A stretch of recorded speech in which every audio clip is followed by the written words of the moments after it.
Assalamualaikum warahmatullahi wabarakatuh.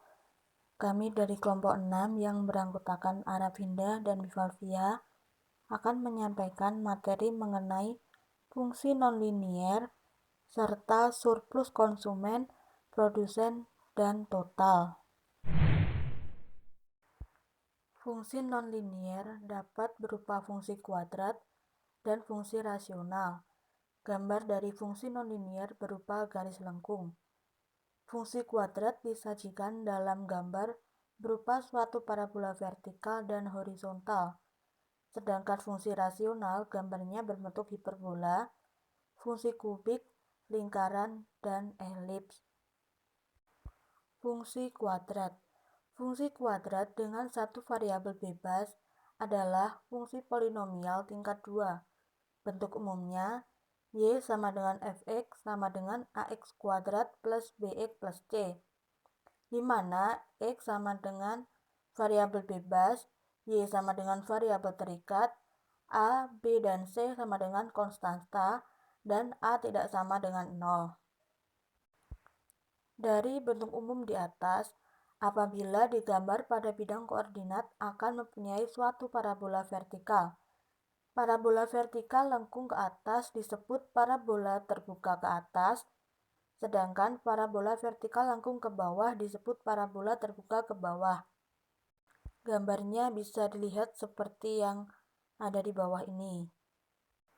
Titik puncak. Titik puncak adalah titik di mana arah perubahan fungsi dari menaik ke menurun atau dari menurun ke menaik. Titik puncak adalah titik yang paling bawah dari parabola. Apabila parabola terbuka ke atas, maka titik puncak tersebut disebut titik minimum.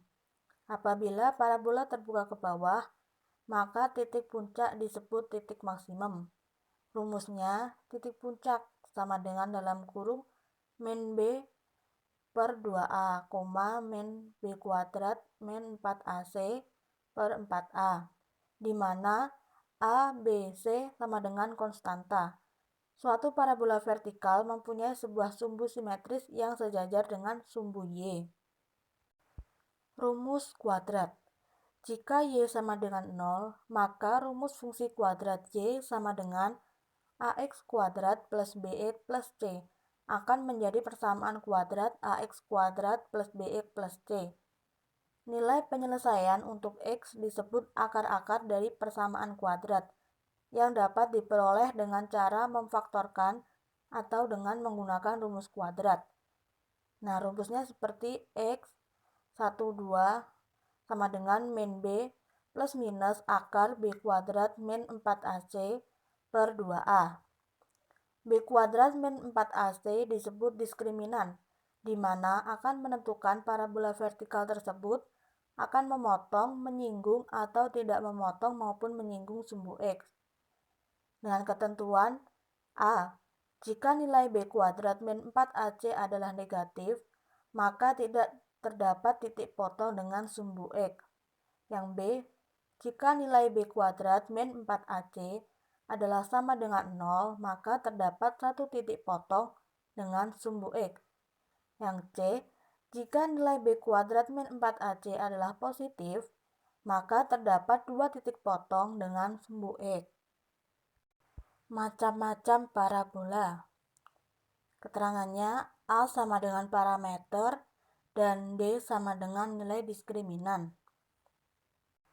Macam-macamnya dapat dilihat seperti gambar berikut. Apabila A lebih dari 0, D lebih dari 0, maka parabola akan terbuka ke atas dan memotong sumbu X di dua titik yang berlainan.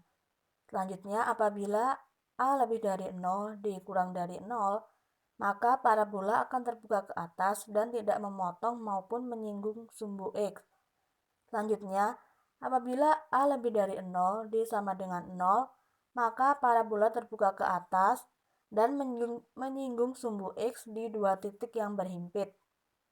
Selanjutnya, apabila A kurang dari 0, D lebih dari 0, maka parabola akan terbuka ke bawah dan memotong sumbu X di dua titik yang berlainan.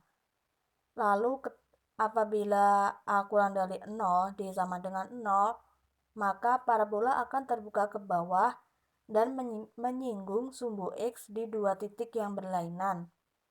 Yang terakhir, apabila D kurang dari 0, maka parabola akan terbuka ke bawah dan tidak memotong maupun menyinggung sumbu X di dua titik yang berlainan.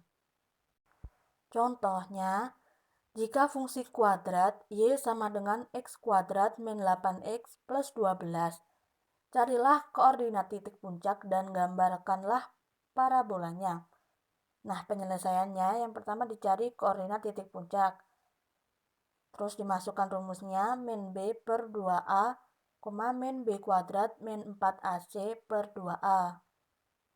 Lalu dimasukkan min 8 per 2, min 64 min 48 per 4. Nah, titik puncaknya ketemu 4, min 4. Untuk X sama dengan 0, maka Y sama dengan 12. Titik potong sumbu Y adalah 0,12. Untuk Y sama dengan 0, maka X kuadrat min 8X plus 12 sama dengan 0. Lalu dimasukkan ke rumus 8 plus minus akar 64 min 48 per 2 sama dengan 8 plus minus akar 6 akar 8 min 16 per 2. X1 8 plus 4 per 2 sama dengan 6. X2 8 min 4 per 2 sama dengan 2. Titik potong sumbu X adalah 2,0 dan 6,0. Kurvanya seperti itu. Fungsi kuadrat mempunyai bentuk lain. X sama dengan FY sama dengan AY kuadrat plus BY plus C.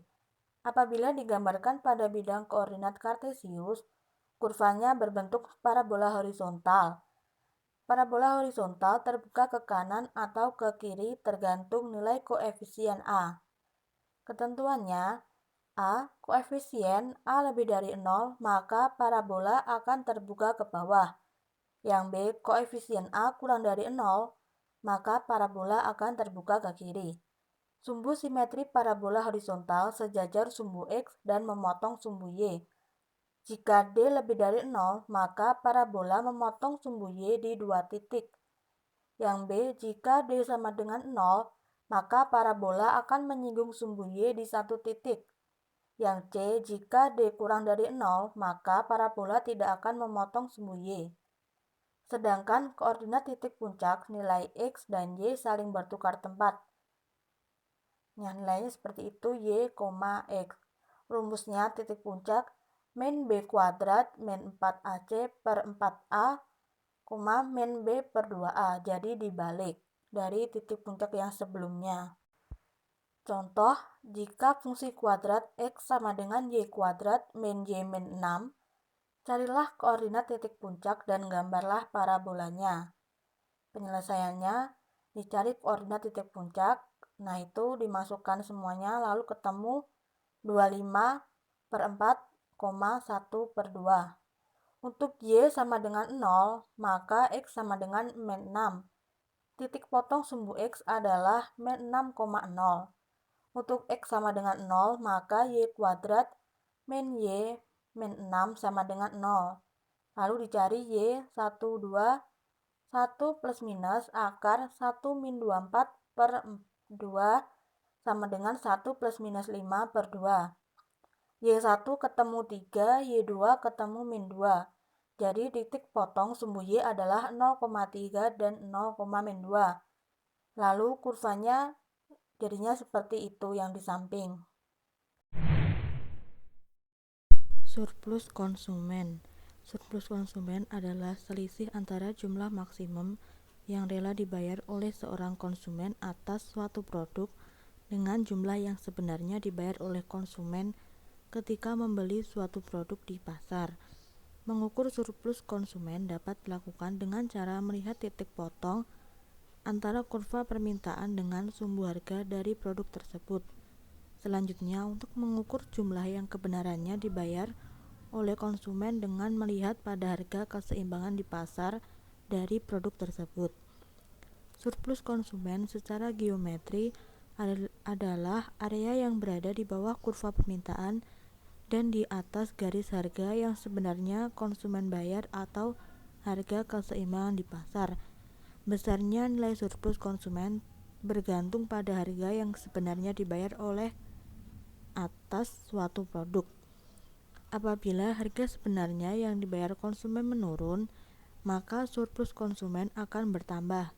Apabila harga sebenarnya yang dibayar konsumen meningkat, maka surplus konsumen akan berkurang. Rumusnya, CS sama dengan 0 PA EHE min 0 PE EHE sama dengan PA PEE, di mana CS sama dengan surplus konsumen, PA sama dengan harga, E sama dengan keseimbangan pasar, HIE sama dengan jumlah keseimbangan, PE harga keseimbangan. Kurvanya dapat dilihat pada sampingnya. Selanjutnya yaitu surplus produsen. Surplus produsen adalah selisih antara jumlah yang diterima secara aktual oleh produsen dari penjual suatu produk dengan biaya minimum yang dikeluarkan oleh produsen agar bisa dijual atau ditawarkan di pasar.